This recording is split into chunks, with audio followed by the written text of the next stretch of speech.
नमस्कार मित्रांनो, तुमचं स्वागत आहे आपल्या चॅनेलवर.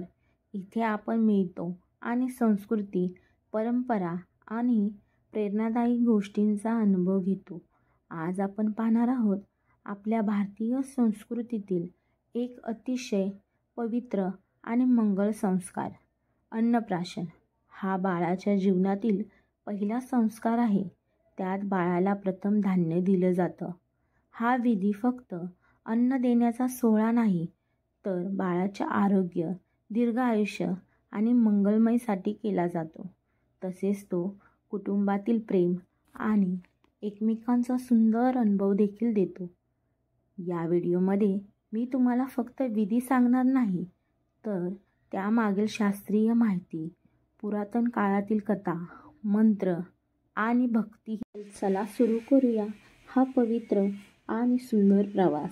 संपूर्ण गाव आनंदात सजलं होतं. आज गावातील एका लहानशा घरामध्ये एका लहान बाळाचे अन्नप्राशन संस्कार होणार होते. त्याचे आई वडील खूप खुश होते. आजी आजोबा आणि कुटुंबातील इतर सदस्य सगळे तयार होते. आई म्हणाली, आज आपल्या बाळाचे अन्नप्राशनाचा दिवस आहे. आज तो पहिल्यांदाच अन्नाचा घास खाणार आहे. हा किती शुभ दिवस आहे. वडील हसत म्हणाले, हो, हा संस्कार केवळ आहार देण्याचा नाही, तर त्याच्या आयुष्यातील मंगल आणि आरोग्याची सुरुवात आहे. सगळीकडे फूल, दीप, पारंपरिक सजावट्या होत्या. घरामध्ये शुभ मुहूर्त पाहून पंडितजींना बोलवलं होतं. पंडितजींनी मंत्रोपचार सुरू केले. पंडितजी म्हणाले, अन्नप्राशन हा 10वा संस्कार आहे.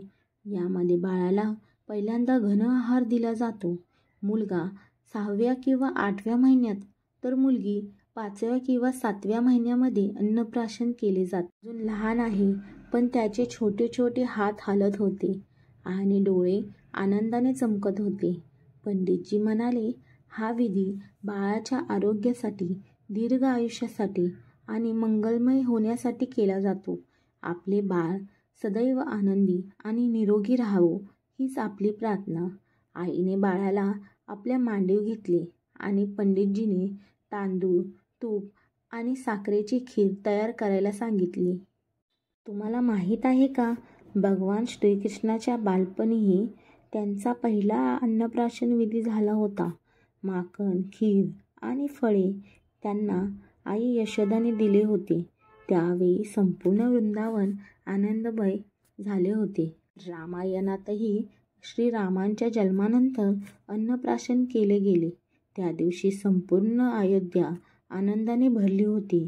म्हणून या विधीला फक्त सामाजिक महत्त्व नाही, तर धार्मिक आणि सांस्कृतिक महत्त्व देखील आहे. आजही महाराष्ट्रामध्ये, केरळ, बंगाल किंवा उत्तर भारतात या विधीचे विविध रंग पाहायला मिळतात. काही ठिकाणी आजी आजोबा बाळाला खीर खवतात किंवा काही ठिकाणी पारंपरिक गीत गातात आणि काही ठिकाणी भजन वाजवले जाते. या कथेमध्ये बाळाच्या जीवनातील मंगल, आरोग्य आणि आनंदाचे महत्त्व स्पष्ट होते. सगळी तयारी झाली.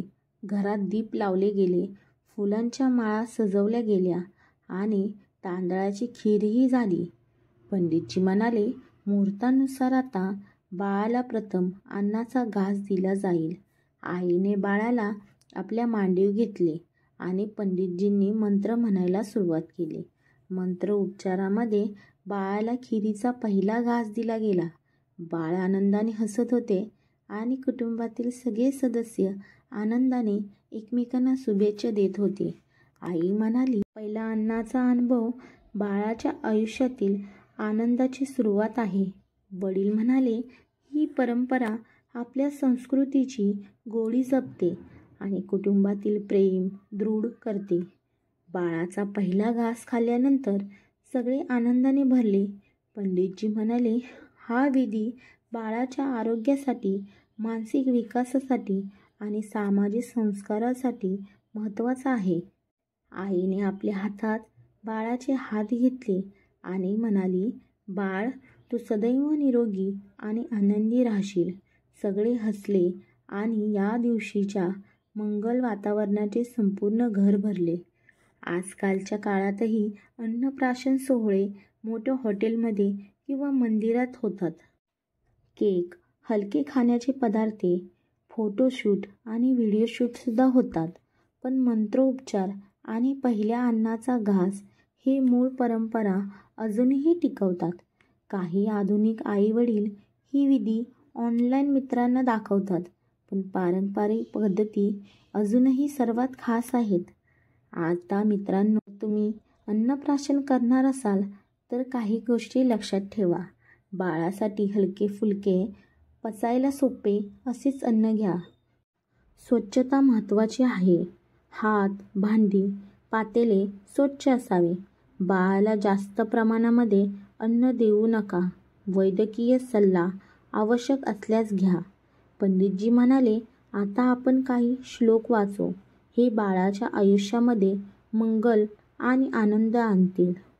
ओम भूर्भुवस्वः तत्सवितुर्वरेण्यं भर्गो देवस्य धीमहि दिवो यो नः प्रचोदयात्. आईने आपल्या बाळाला मिठीत घेतले आणि म्हणाली, बाळा, तुला सदैव देवाचा आशीर्वाद असाच लाभो. सगळे भजन म्हणायला लागले. घरामध्ये पवित्रता आणि आनंद भरला. अशा पद्धतीने बाळाचा पहिला अन्नप्राशन संस्कार संपला. सगळे आनंदाने भरलेले, हसमुख आणि उत्साहात होते. हा संस्कार फक्त अन्न देण्याचा सोहळा नाही, तर बाळाच्या जीवनातील नव्या टप्प्याची सुरुवात आहे.